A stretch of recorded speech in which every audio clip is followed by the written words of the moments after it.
ಚಿಕ್ಕೋಡಿಯಲ್ಲಿ Shreyas motors ನೂತನ ಆರಂಭ. ಪ್ರಣಯ ಪಾಟೀಲ್ ಭೇಟಿ.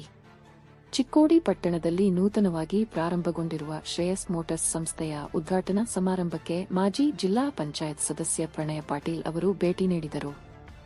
ಈ ಸಂದರ್ಭದಲ್ಲಿ ಸಂಸ್ಥೆಯ ಮಾಲೀಕರಾದ ಅಮರ ಸನದಿ ಅವರಿಗೆ ಶುಭಾಶಯಗಳನ್ನು ಕೋರಿದ ಪ್ರಣಯ ಪಾಟೀಲ್, ಸಂಸ್ಥೆ ಉತ್ತಮವಾಗಿ ಬೆಳೆಯಲಿ ಹಾಗೂ ಗ್ರಾಹಕರಿಗೆ ಗುಣಮಟ್ಟದ ಸೇವೆ ನೀಡುವ ಮೂಲಕ ಯಶಸ್ಸು ಸಾಧಿಸಲಿ ಎಂದು ಹಾರೈಸಿದರು. ನೂತನ ಉದ್ಯಮಕ್ಕೆ ಶುಭ ಕೋರಿದ ಅವರು, ಚಿಕ್ಕೋಡಿ ಪಟ್ಟಣದಲ್ಲಿ ಶ್ರೇಯಸ್ ಮೋಟರ್ಸ್ ಉತ್ತಮ ಹೆಸರು ಗಳಿಸಲಿ ಎಂದು ಆಶಯ ವ್ಯಕ್ತಪಡಿಸಿದರು.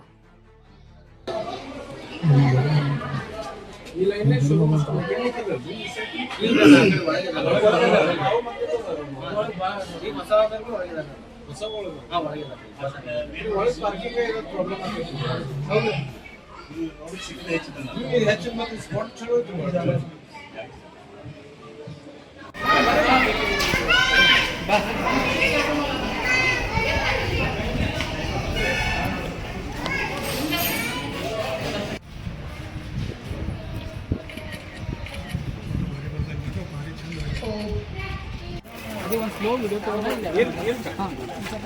ಆರಾಮೈತ್ರಿ. ಈ ಕಡೆ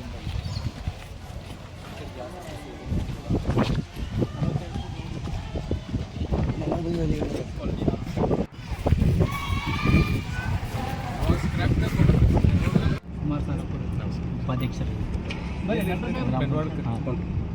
ಇವರು ನಮ್ಮ ಬಂಡವಾಳ